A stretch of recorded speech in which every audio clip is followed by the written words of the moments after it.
Comrade President, all beloved respected comrade on the dais, and my dear respected comrade. I am not taking anybody's names because of paucity of time. On the behalf of Cuttack Division Insurance Employees Association, I extend you all a revolutionary greetings. I am happy that you are organizing your conference in a very critical juncture.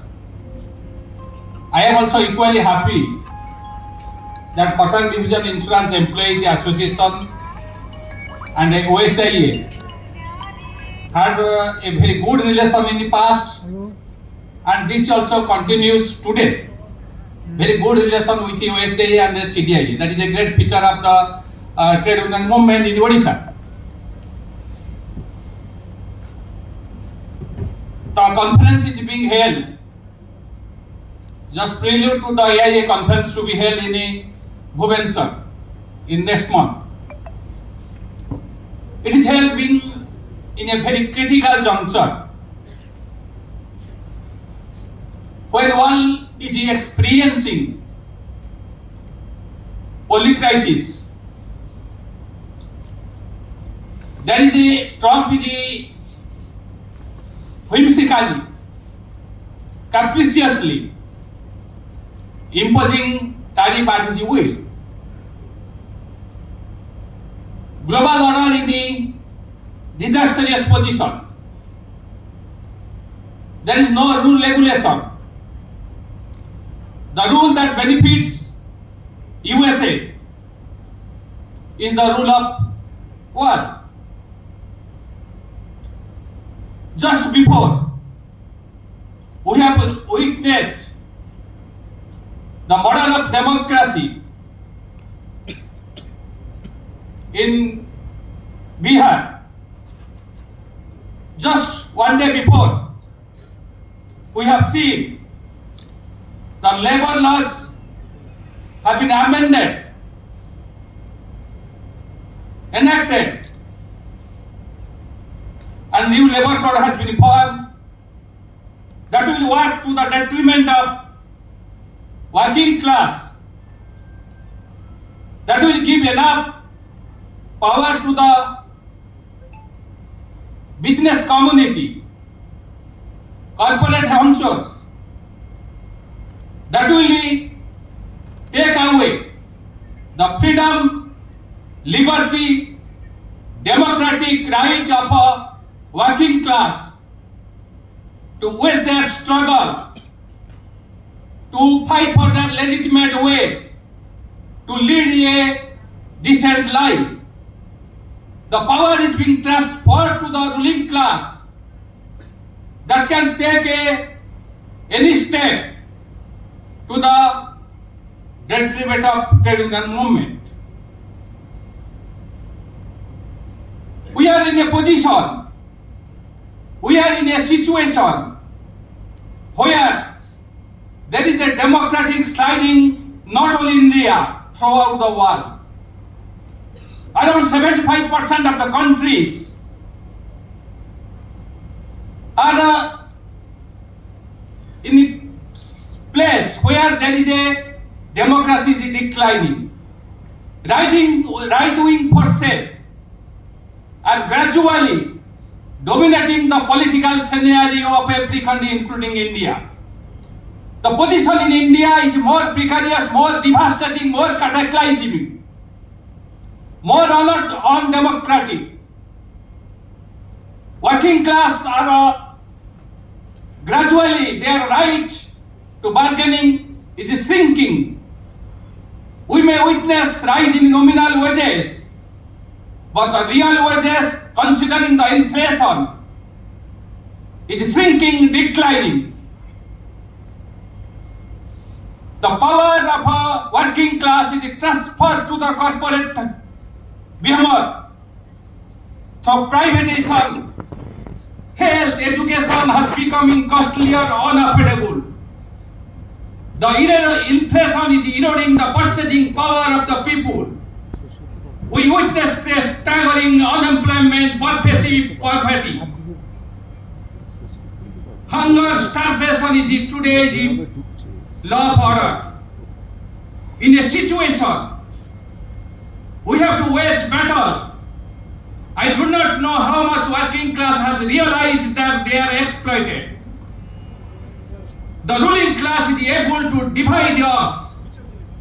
The power is squeezing in, the power of intellectual is transferred to the richer section of society. The dominance of the intellectual is no more existing. Everywhere it is the legislator who are dominating. We see the democratic sliding. India is considered as a flawed democracy, defective democracy. The fourth pillar of the democracy, that is legislature, executive, judiciary, and media are crumbling. Media is most distorted. The role of media is to spread correct information.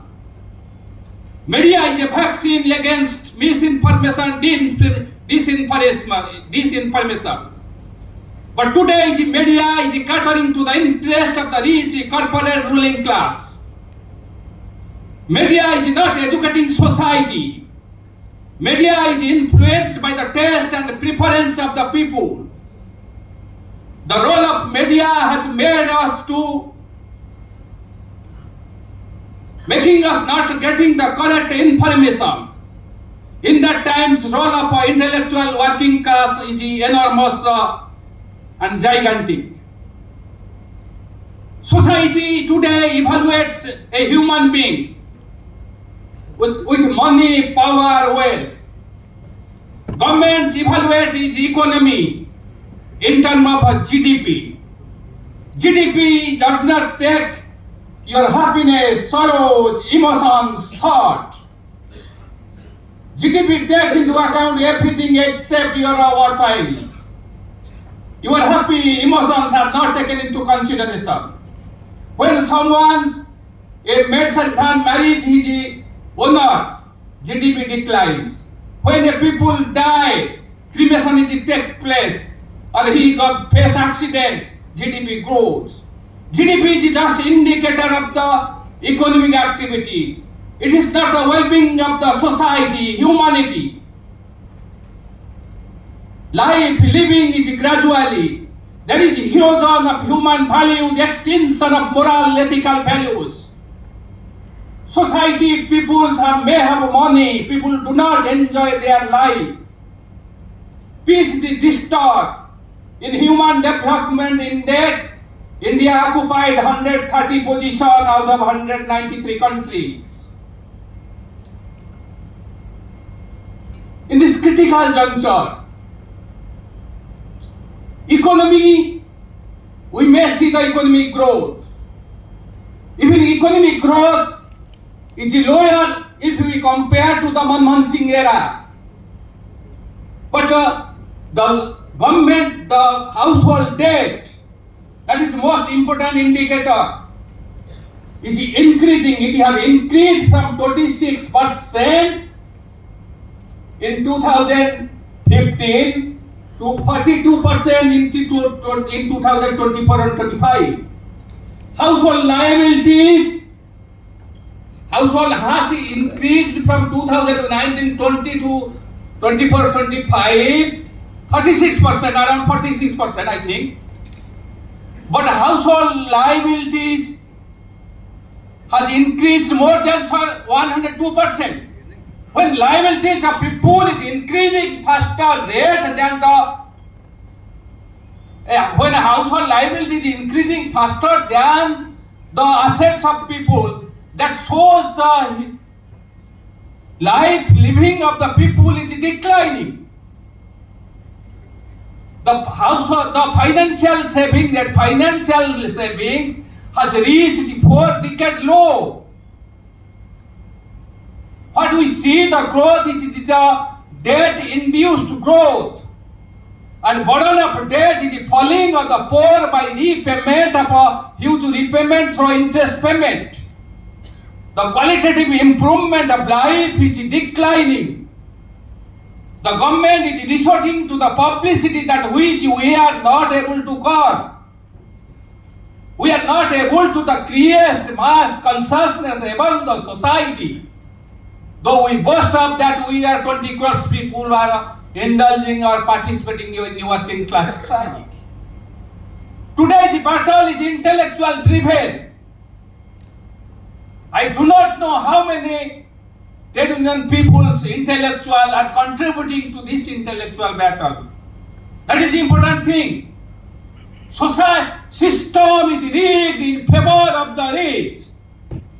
We must understand our system is rigged in favor of the rich.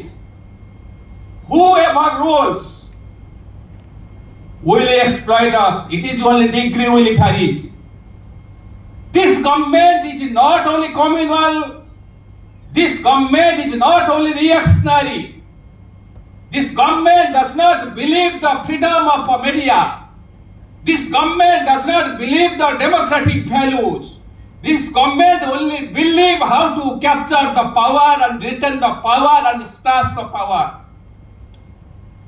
Accordingly, our strategy should be changed. This government changes its goalpost, motive, design, planning in each second. But how much we are changing in tandem with the change in the government policy? I understand that we are still lagging to understand the way these forces are thinking, changing their goalposts. They do not want to plan only 5 years. They want to plan for a decade, 50 years, 100 years. I will finish with 2-3 minutes. They are promising about future. Future is uncertain. Corona has taught us how future is uncertain. Everybody has experienced how life is uncertain. Developed economy by 2047. What developed economy? We have continued still lower middle income countries since 2007. Forget higher income country or rich country. In terms of per capita income, we still behind 135 countries. In terms of per capita income in purchasing power, we are still behind 180 countries. In all index, human development, hunger index, any index, India is abysmally placed. Our per capita income is around $27 to $2800, where per capita income of a USA is 86,000, more than $86,000. We are comparing to the countries, Pakistan's other countries, we are in a lower position. We do not teach our children to compete with the lowest student or failing. We teach our children to compete with the first, becoming first in class. Similarly, government should try to compete with their ahead of us, not with Pakistan. The most important thing is that information is distorted. Poverty is rampant. Okay. So, in that position, it is necessary to think seriously. Continuously I am writing. I personally feel that given the working class, strength of the working class, when battle is intellectual driven, we have enormous capacity to educate society and to bring enormous changes in society. Our knowledge, talent, ability is not properly utilized. It is the leaders, those who are leading, their responsibility to utilize the best benefits of the members. That should be happen. With this, I conclude my speech. Thank you all giving me a chance to share my thought, emotion, feelings.